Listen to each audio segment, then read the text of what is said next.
જય ભગવાન. હવે આપણે લગભગ 4-5 દિવસ પહેલાં અગ્નિ સંસ્કારની વિધિ મોકલી.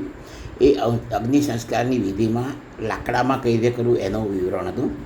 પછી એમાં કેટલાક લોકોએ મને ફોન કરીને પૂછ્યું કે ભાઈ આપણે અત્યારે તો મોટે ભાગે હવે ઇલેક્ટ્રિકમાં, વિદ્યુતમાં, સીએનજીમાં આપણે કરીએ છીએ, તો ત્યાં શું કરવું.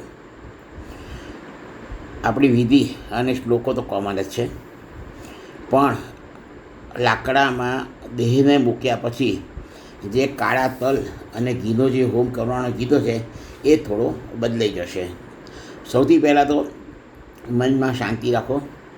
વિદ્યુતમાં અગ્નિદાહ આપે એમાં કંઈ ખોટું નથી.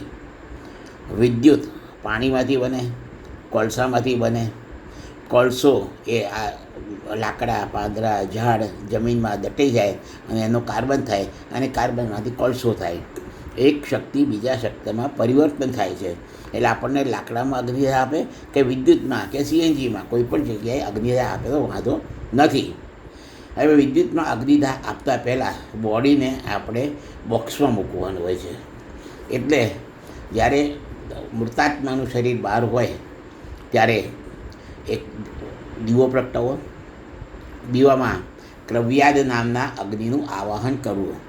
ક્રવ્યાદ નામનો અગ્નિ માંસ અને શોણિતનું ભક્ષણ કરે છે. પછી એ દીવામાં આપણે લોમભ્ય સ્વાહા, લોમભ્ય સ્વાહા એ સ્તોત્રથી એક ટીપા ઘીની આહુતિ આપવી. અથવા તો એક છાણું સળગાવી, 2-3 છાણા ભેગા થઈ સળગાવી અને એમાં કાળા તલની આહુતિ આપી અને લોમભ્ય સ્વાહા, લોમભ્ય સ્વાહા, ત્વચે સ્વાહા, ત્વચે સ્વાહા એ સ્તોત્રથી આહુતિ આપવી.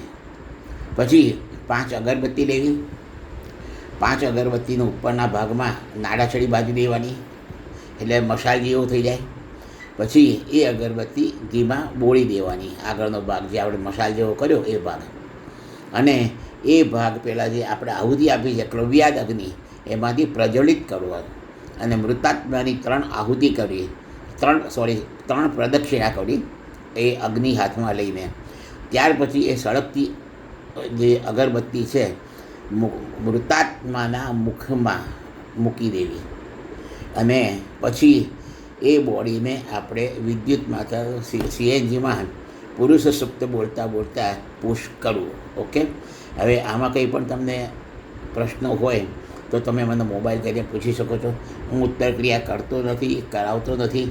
ફક્ત આપણા હિન્દુઓને સાચી વિધિનો લાભ મળે એટલા માટે આ માર્ગદર્શન આપું છું. હું અગ્નિહોત્રી બ્રાહ્મણ છું, ગાયત્રી ઉપાસક છું. આ એક ફક્ત માર્ગદર્શન છે. ઓકે. જય શ્રી કૃષ્ણ. મારો મોબાઈલ નંબર છે 93 270 38 728. હર હર મહાદેવ. ઓમ નમઃ શિવાય.